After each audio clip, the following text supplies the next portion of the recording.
तो यूपी के बलिया में एसडीएम और सीओ के सामने हुई एक शख्स की हत्या को लेकर हंगामा मचा हुआ। आज भी इलाके में तनाव है, जहां कल ताबड़तोड़ गोलियां चली थी। इस मामले का मुख्य आरोपी अब तक पुलिस की पकड़ में नहीं आया। हालांकि कुछ अन्य आरोपियों को पुलिस ने गिरफ्तार कर लिया।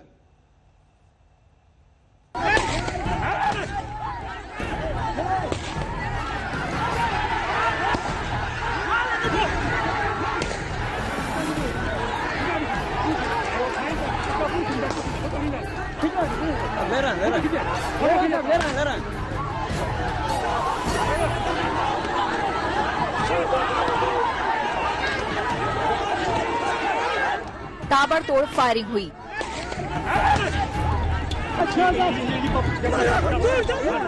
लाठी डंडे चले। एकदम ले रहा है सर। गोली लग गया।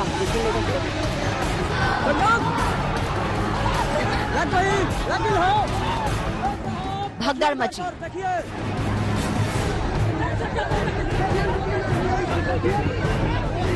वो काट के दे देंगे आपको। अफरा तफरी, चीख पुकार हो गया। इन खौफनाक तस्वीरों में वो सब कुछ है जो किसी के रोंगटे खड़े कर दे। यूपी के बलिया में दुर्जनपुर गांव में सरेआम ऐसी वारदात हुई कि हड़कंप मच गया। बड़े अफसरों की टीम के सामने ही गोलियों की बारिश कर दी गई और एक शख्स को मार डाला गया। जिस जगह पर हंगामा बरपा है, कोटे की दुकान के लिए बैठक चल रही थी। खुद एसडीएम मौजूद थे, सीओ साहब भी मौजूद थे, तमाम पुलिस वाले भी थे, लेकिन मर्डर हो गया। गोली लग गया।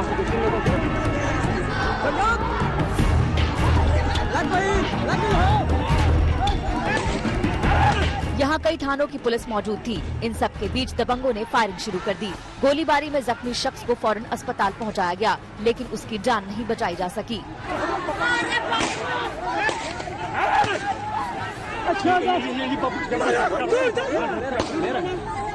एकदम ले रहा है सर। लगातार इस पूरे मामले ने एक बड़ा सवाल खड़ा किया है कि प्रशासन की स्थानीय स्तर पर लापरवाही के चलते मामला इतना बड़ा, और उसके बाद अब डीएम से लेकर एसपी और तमाम महकमे को इस पर सफाई देनी पड़ रही है। और कहीं ना कहीं जनता और यहाँ गांव वाले भी उनकी बातों से पूरी तरह से वाकिफ नहीं नजर आते।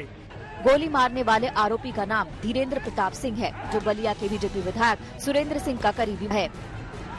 कोटे को लेकर बैठक हुआ था, उसमें सब एसओ साहब सब मौजूद थे, गांव के पूरे जनता मौजूद थी। एसओ साहब से जो डब्ल्यूसी दबंग है उनसे बात विचार हुआ और उसी का सुनी हुआ, उसके चलते लेकर के हमारे पिताजी को निशान साज कर मार दिए गोली। कौन मारा? डब्ल्यूसी। क्या मारे? 20-25 राउंड मारे।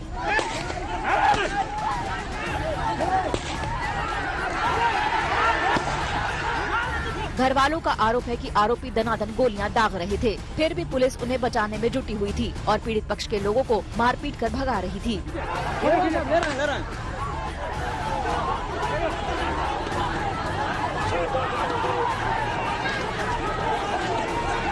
वो लोग पकड़े जरूर थे, किसी कारणवश वो जो है चले गए या उनको छुड़ा कर चले गए। हाँ, पुलिस जो है उस समय असफल मानी गई। और क्या है, हम लोगों की यही मांग है कि प्रशासन से चाहे पुलिस वालों से कि हम लोगों की सुरक्षा प्रदान की जाए और उन लोगों की जल्द से जल्द गिरफ्तारी की जाए।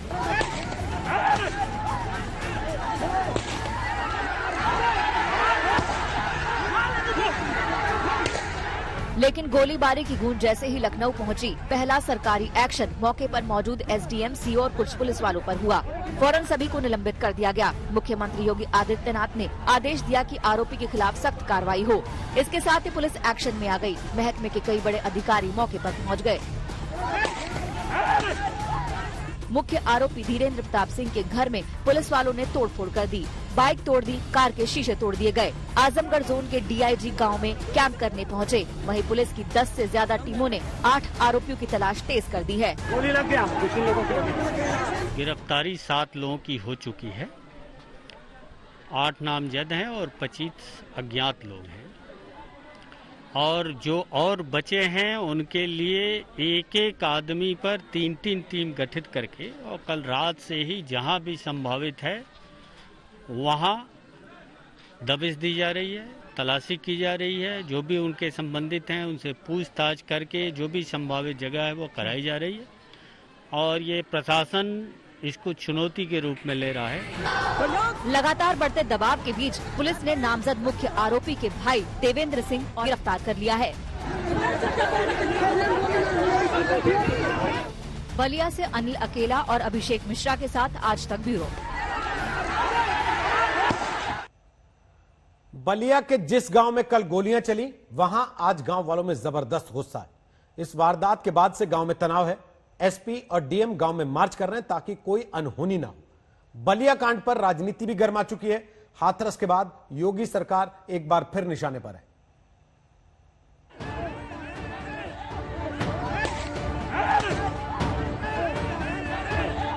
जिस खेत में कल खूनी खेल खेला गया, जो खेत कल गोलियों की गूंज से दहल उठा, उसमें आज भारी तनाव है।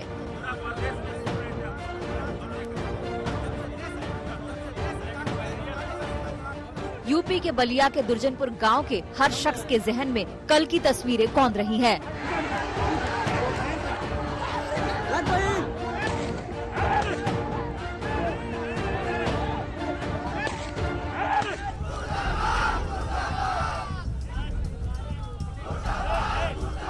लोगों में इस बात को लेकर जबरदस्त गुस्सा है कि कैसे पुलिस की मौजूदगी में हिंसा का तांडव हुआ।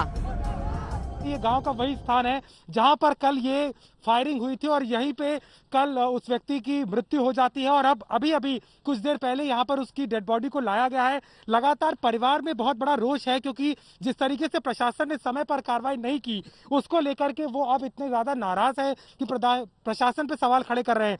डीएम यहाँ पर मौजूद है, एसपी यहाँ पर मौजूद है और तमाम पुलिस महकमा उन्हें समझाने में लगा हुआ है। लेकिन सबसे बड़ा सवाल यही है कि अगर समय रहते कार्रवाई की जाती तो स्थिति न आती। यहाँ का क्षेत्रीय विधायक सुरेंद्र सिंह के द्वारा काफी प्रश्रय उसको मिल रहा था जो अपराधी था और उन्हीं के प्रश्रय के बदौलत प्रशासन जो है निष्क्रिय हो गई और उसी के चलते ये घटना घटा है। कल उसमें सबसे बड़ी भूमिका जो है यहाँ के विधायक का है। जी कल रात मीटिंग होने से पहले, कोटे के दुकान की मीटिंग होने से पहले कुछ दबंग किस्म के लोग जिसमें कातिल भी है वो उसके नेतृत्व में गांव में घूम घूम करके औरतों को धमकाया गया। हम लोग कहे कि नहीं ये आवंटन पूरी होनी चाहिए, ठीक, तो उन लोग के पास तो कुछ सबूत था नहीं, ठीक, तो वो उसको कैसे धीरेन्द्र सिंह जो है डब्लू सिंह वो उसको रिजेक्ट कराने के लिए वीडियो पे डीएम पे दबाव डालने लगा। आपके सामने वो फरार हुए, क्या आपने देखा? कैमरे में भी उनकी तस्वीर सामने आई है, क्या वो वहाँ से भागते हुए दिखाई दिए थे? जी, पहले तो कुछ पुलिस वाले उनको पकड़े और पकड़ करके कुछ दूर ले गए और ले जाने के बाद जो है उनको छोड़ दिया। ये दो तस्वीरें देखिए, कल यही गोली कांड हुआ था। यहीं इसी खेत में लोग जान बचाने के लिए भाग रहे थे। आज उसी खेत में लोगों की भीड़ जमा है।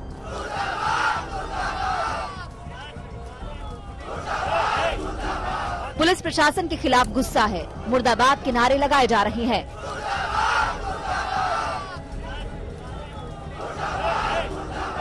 भारी संख्या में गांव के लोग जमा हैं।